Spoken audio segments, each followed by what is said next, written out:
Go live now to Deir al-Balah in central Gaza to Rachael Cummings. She is the Gaza Humanitarian Director for the aid group Save the Children. First of all, good morning. Thank you so much for making the time to talk to us today, Rachael. The toll on children. Good morning.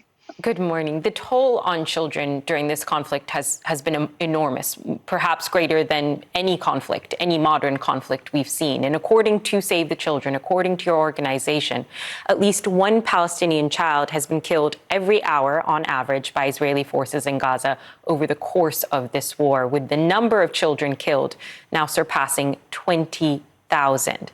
I want you to break this down for me because there are so many numbers, but I want you to break down for me what has happened, what trauma has an entire generation of Palestinian children in Gaza endured during these 2 years of war. You know, over the last 2 years, children in Gaza, as you said, have experienced extraordinary atrocities. We have experienced here the constant bombardment, the forced displacement, the lack of food, the lack of clean water, and all of these are compounding challenges for children over the space of 2 years. Now, we have seen and we continue to see high rates of malnutrition with children coming into our clinics.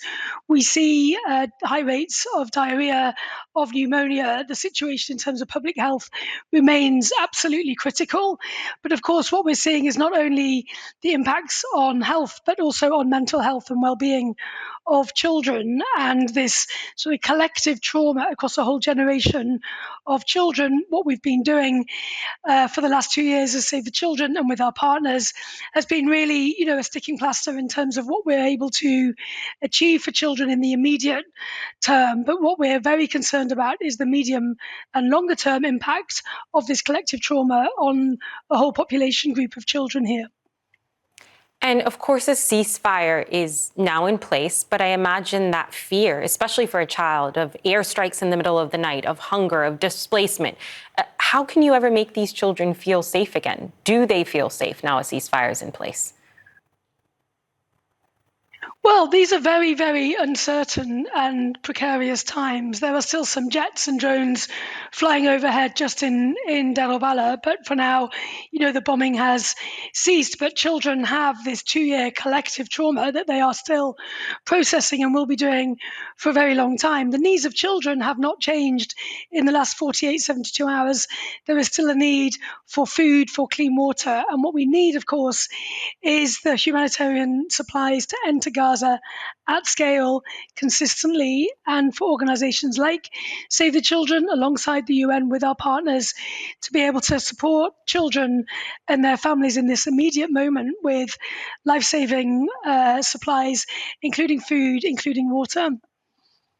Rachael, I want to share some drawings that you provided with our viewers. These were drawn by children in Gaza who attended Save the Children's child-friendly spaces for mental health support and educational activities. I mean, this drawing, which shows someone struggling to get water, drawings that show people struggling, dreaming of a future. Can you tell me what these images, what these drawings tell us about these children?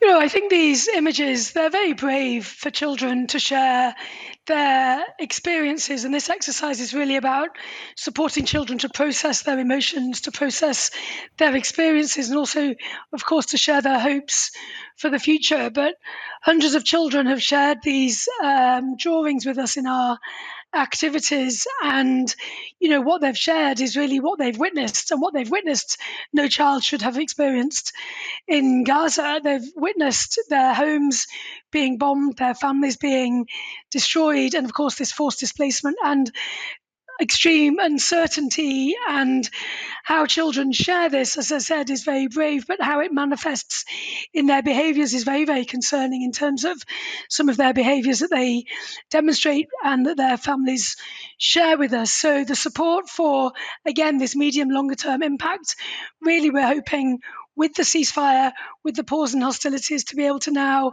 look at longer term support for children, to provide them with that protection, that security, and for them to have hope and to start to rebuild also.